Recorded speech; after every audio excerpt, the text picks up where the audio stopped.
the scripture we're going to deal with is this. Let it be known to you, O king, that we do not serve your God, nor will we worship the gold image which you have set up. Nebuchadnezzar was a great king. He was a conqueror of epic proportions. And Israel fell into gross idolatry and sin and would not repent. And so the Lord sent Nebuchadnezzar to take over the land of Israel. And so as Nebuchadnezzar takes over Israel, the children of Israel are taken bondage into a place called Babylon. So as they go into Babylon, Nebuchadnezzar takes over, and this is where we get all these great stories. Shadrach, Meshach, and Abednego in the fiery furnace. Daniel thrown into the lion's den. Belteshazzar and the writing on the wall, Mene, Tekel. And all these things happened in Babylon. But today what I want to deal with on is something that may seem to you to be totally crazy when I say to you this at first. But I want you to put this in your heart because you're going to realize what I'm saying to you is true. The title of my message today is The Image of the Beast. Now we know that Nebuchadnezzar had met and had an experience with the children of God. That he had met with Daniel. And so what Daniel did is interpreted one of his dreams. You remember this dream that he had? And he called in all these soothsayers and all these prognosticators and all these people that practice sorcery and witchcraft and observe times and seasons and look to the stars. And so he had a knowledge about the power of God, because if you remember, nobody can interpret his dream because he had forgot his dream. You know, I want to tell you something. I would, be impressed with the man that interprets dreams. You know, but when the king says to you, I don't even remember what my dream was, and I'm going to kill you if you don't remember what my dream was. Now that's a request that's hard to believe, is it not? And so what Daniel does is he interprets this dream. But as shocking as it may be, is even after having the experience with God and praising God, praising God. There's a lot of speculation what happened here. But he even praises God about how great he is, because Daniel interprets the dream for him. And he says God is a God. And Daniel's God should be respected and honored. But get to chapter 3 in Daniel, and he's built a new idol, an image made out of gold that is 600 cubits high, 60 cubits wide, and he sets up this gold image and demands that everybody in the nation bow down and worship this image. Now you would have thought, after having an experience with God, that he would not want to set up a gold image and demand that everybody from everywhere worship this image. I had some notes here, but I want to let me read this to you here about who all he calls. He calls in everyone. He calls in the satraps, the administrators, governors, counselors, treasurers, judges, magistrates, officials of the provinces, and demands they come to this dedication of this idol. So you have all the realms that he controls. In case you don't know it, he controls Israel. He controls the Chaldeans. He controls all these nations. He does all these things. He's got all this power. He calls all the leaders from all the nations, all the different languages, and says, I have built an image, and you're going to bow down and worship this image. Now here's something that is going to surprise you. That all the different idols they worshipped, all the different gods they worshipped, that in all the province, now as I studied the history on this, I want to refresh my memory of how many people lived there. They say at least 1 million people lived in this one city. So I want you to put in your mind the 1 million people that lives in the city, and also put in your mind all the people that came from everywhere else is in this city. It would have to look like ants. They would have been so many people. As far as the eye could see was people. And he says you're going to bow down and worship this image, and I've built a furnace in advance. See, the devil will always build the furnace of affliction in advance. That way you're terrified to worship your God. And so he sets the idol up, builds a big furnace, and says that if you do not worship this idol, this image of gold that's 600 cubits high, 60 cubits wide, you will be thrown into the fiery furnace. And the whole nation bowed. Now I want you to put in your mind the sea of people.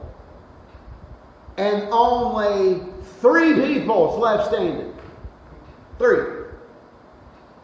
I'm telling how many people, at least over 1 million. The city had 1 million. Can you imagine what that looked like? You're looking out of the sea of people. They're all bowing down onto the ground, worshiping this image, and only 3 people sticking out like a sore thumb. There they stand. So Nebuchadnezzar gets mad. And he calls them because his favorite people were Daniel, Shadrach, Meshach, and Abednego. They were his favorite people. So instead of just automatically throwing them into the furnace, he says, bring those 3 men here, that basically I like, and let me talk to them.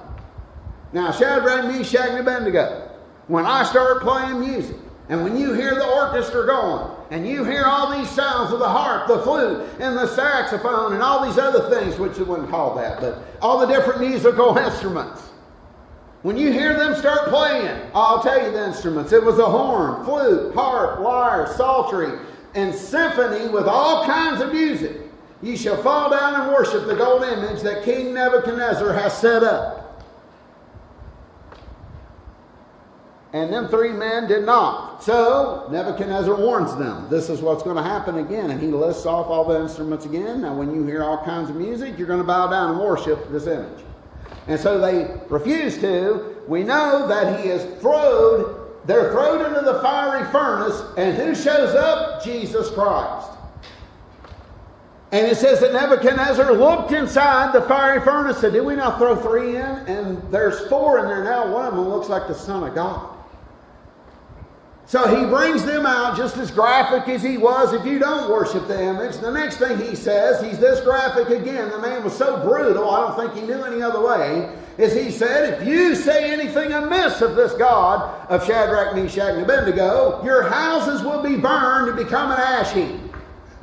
So everything he did was way over the edge. Now I said all that to say this. I need to go back to my sermon.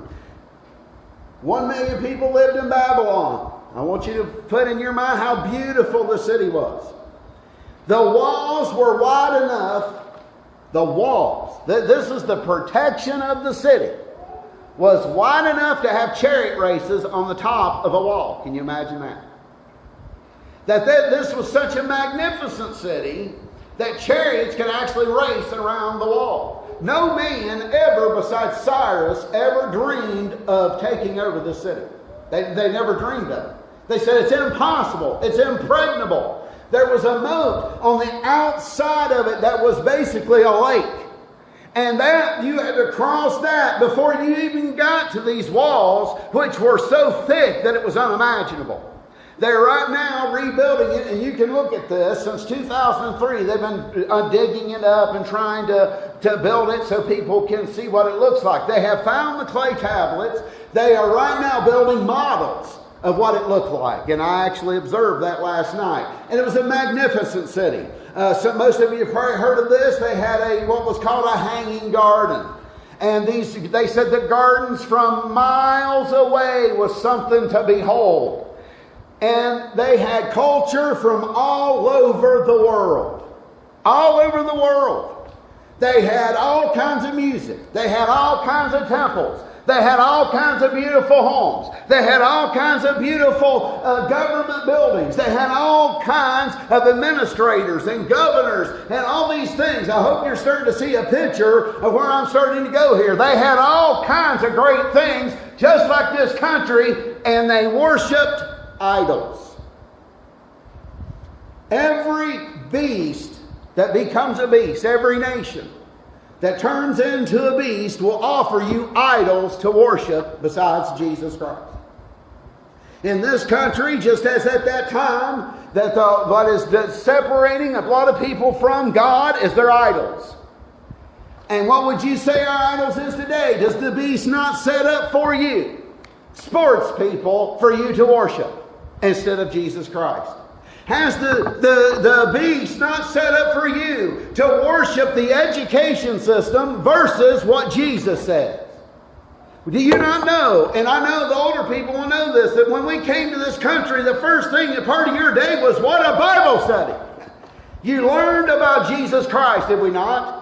In 1970s, I can remember as a little kid in Kentucky, the first thing they did is we had prayer, then we went into a Bible study, and then we was taught reading, writing, and arithmetic. Does anybody remember that besides me? I'm only 51 years old. Some of you in here are older, know exactly what I'm talking about. Is that not the truth? Do you not know that Princeton, Harvard, and Yale was started for one sole reason, is to increase the knowledge of the Word of God and Jesus Christ?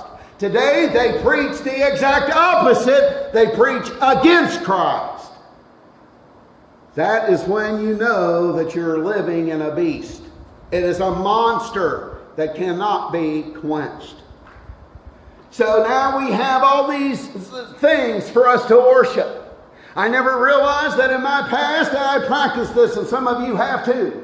And I'm sorry, but you'll pick a person out in your life that you want to be like, and you model yourself after that person.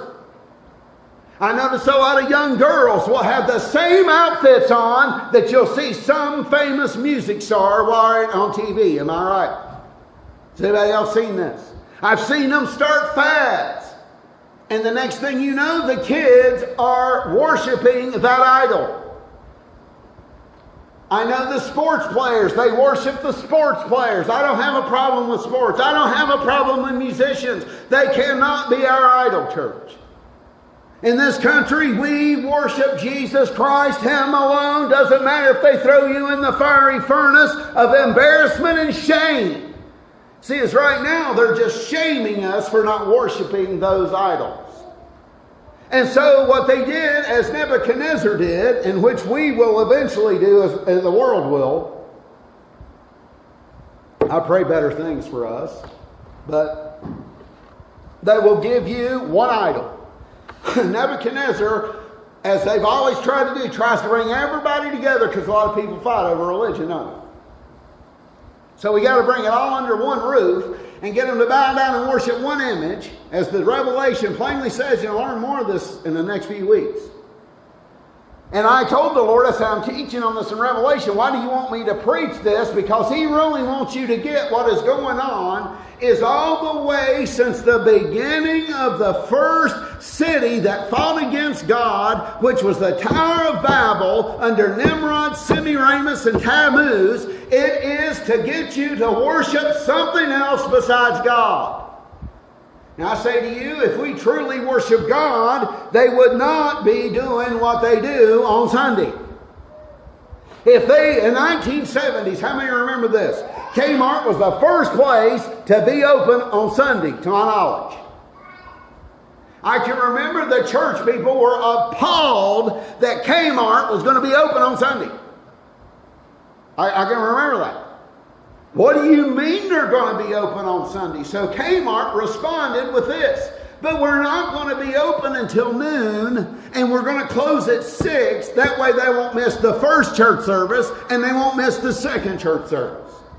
Most churches in the early 70s, not all did this, but a lot of them had church service in the morning, didn't they? And then you would go back to church that night at 7. They had 2 church services on Sunday, and boy, them retailers didn't want the church people mad. Now the retailers don't care because we don't care. I'm talking about the nation as a whole, not us per se. And so this is what happens in every single nation on earth throughout the history of time. I don't care what nation it is. Eventually they turn against God. Eventually they have their idols to worship. Eventually the children of God worship the idols. And then there's us, Shadrach, Meshach, and Abednego, standing alone with millions of people worshiping their idols. They give us our phones to worship. They give you your tablets to worship. They give you your heroes to worship. They give you all these things to worship. And if that doesn't pertain to you, see, they're going to get you any direction. This is the head of gold. They will give you money to worship. If you don't worship money, then they'll give you prestige to worship. Then they'll give you honor to worship. They'll give you all these things to worship besides Jesus Christ. And this is what the Lord has been dealing with me on, that if you worship this image and who He says that He is, instead of worshiping me, you will be partakers of the punishment and wrath of God. You cannot worship the gods of this world and worship Jesus Christ. And it is easy for us. I watch young kids completely mesmerized by these different stars that we see today. Right now it happens to be the, I don't know what you call it. I guess it would, we used to call it, probably hip-hop would be the best. And so now they have their idols. They have, and look at the idols they give you. They care not about anybody but themselves. It is amazing to me, and I've said this on several occasions, that how the news media can spend a month on somebody that has done nothing for nobody but theirself, and the whole nation will be talking about it. There was a star one time that had some kind of mental breakdown. And their worship of self had led to this mental breakdown. Listen, church, I'm going to tell you bluntly. As long as you serve yourself, your life will be miserable. Jesus never created you to be self-serving. You will be like Cain. You're so in love with yourself, you're content to go live by yourself and build your own city with a bunch of people that love themselves. They're content with this. And this is what we have today. But for 30 days, this person was on national news. And young'uns, I'm sorry to say this, I was fed up of hearing about it. I finally said, I do not care. I finally started offending people and said, what has this person ever done besides for anybody but themselves? I said, they've never sang a song without getting paid. They've never wrote a song without getting paid. It's always about them and how great they are. It is self-worship. It is an idol. It's of the devil. How do you not see it? And people finally, some of them said, you're right. What are we doing? Because the darkness that's inside of man wants us to worship an idol. There's something about this. We need to be like this. I used to emulate certain people. Maybe you have too. When I was growing up, I was impressed by certain things. And because I'm a musician, I was impressed by these great guitar players. And we had our idols. Some of you should be grinning because you had your idols, didn't we? We had our idols. I modeled myself off of, and I'm sorry, immoral musicians. Not moral musicians. Talented, yes, but not moral. So I modeled myself after them. I'm going to be like them. That's who I'm going to be. When we get older, we should stop thinking like children, but it doesn't stop. See, we get older and we have new idols. After I went through my youth and it was musicians, and I'm going to be like these great rock stars, and I'm going to live like these rock stars. I tried it. And once that passed, I said, well, maybe I should emulate myself over these famous business people. I know none of you ever did this, but God has brought this to my attention. This is what you did. You don't think you were an idol worshiper. You don't think you worshiped an image of the beast, but you did. And so he starts exposing things that I did in my past, not to bring them up to condemn me, to show you the lunacy of what we were doing and what we still do today. I worship business people. Now, just so you know, and I'm not going to embarrass anybody, there's some good books out there. So I'm not going to cover everyone I had, but I had them all. Okay?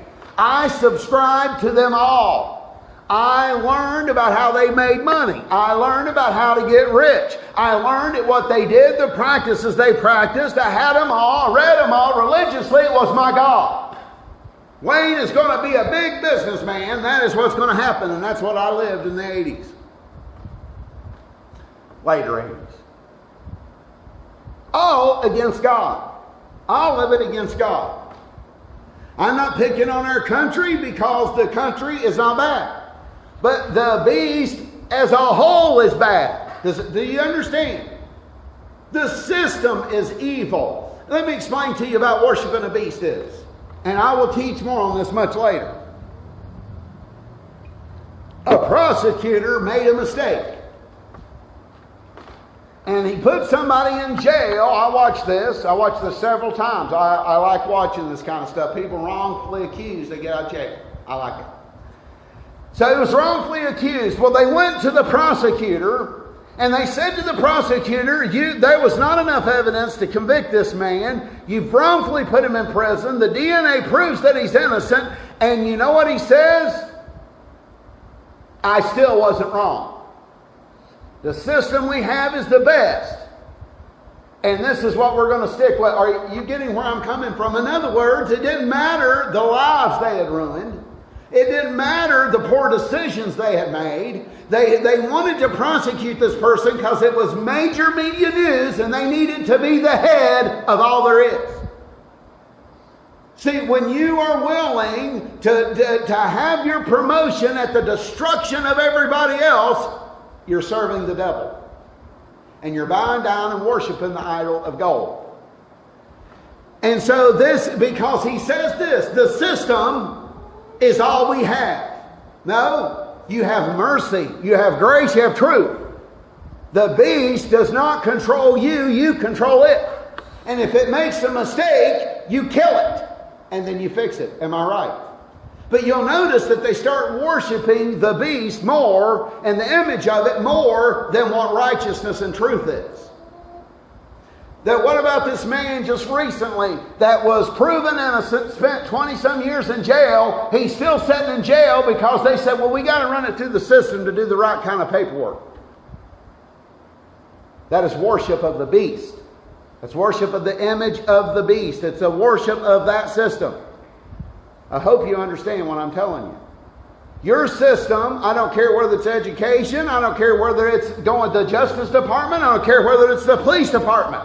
I don't care if it's the fire department, I don't care if it's your city government, your national government, what it is, it becomes irrelevant of what the beast wants to do. You are a child of God, you have to do what's right. And that's what Shadrach, Meshach, and Abednego did. Now, why are you saying this to us, brother? Because I have seen people compromise Jesus Christ in a crowd of less than 1 million. People are compromising Him every day. They're saying the institutions we have created and made is more important than Jesus Christ. I say to you, the churches right now and all the members of the church will go to the school and say this: you will not have ball on Sunday, end of story. If you do, you're jobless. No, we won't do that. Because we're like the other millions of people that bowed down and worked. Don't you know that in Babylon there was other people that loved God? You will believe there's only 3 people in all of Judea that was taken captive by Nebuchadnezzar that didn't love God? No, but they would not make a stand for God. Only Shadrach, Meshach, and Abednego made a stand for God. And as this country and the world becomes more wicked and more wicked and more wicked, we are constantly bowing down and worshiping these images they are giving us. You may not have seen it this week, but the chip is in full force. And so on USA Today, I'm signed up with them to get all the information on this. They kept bleeping me all week long. And I'd read the headlines, didn't read the whole article. Last night, me and my wife was sitting around, was watching another program about it. And she goes, my gosh, I said, I told you it's here. It's already here. And they're going to shame you for not going along with the program. They're going to shame you. And eventually they will kill you. But in the beginning, it's going to start with shame. And so they go into this corporate environment, and they're making the employees become tagged so that they can electronically trace where those employees are 24 hours a day, 7 days a week. Record what you say, record what you do, find out if you're subversive or not. And now they're saying, what are we going to do? Some of the employees here said, we're not taking this. This is of the devil. How are we going to convince these people to take it? Well, right now it'll be shame. Later it'll be death. No time, church, in your life of any kind can you worship the idol and the image that the world sets up for you. They had images through the Mayan Empire. They had images through the Egyptian Empire, the Syrian Empire, the Israeli Empire. Images all set up, made of wood, made of gold, made of silver, and people.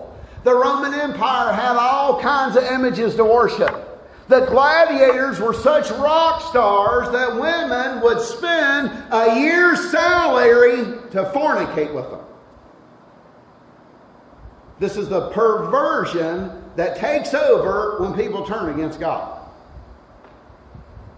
So no matter what happens in this country, no matter what happens, tell your children, do not bow down and worship that image the beast has gave you. Who is the express image of God? I preached on this before.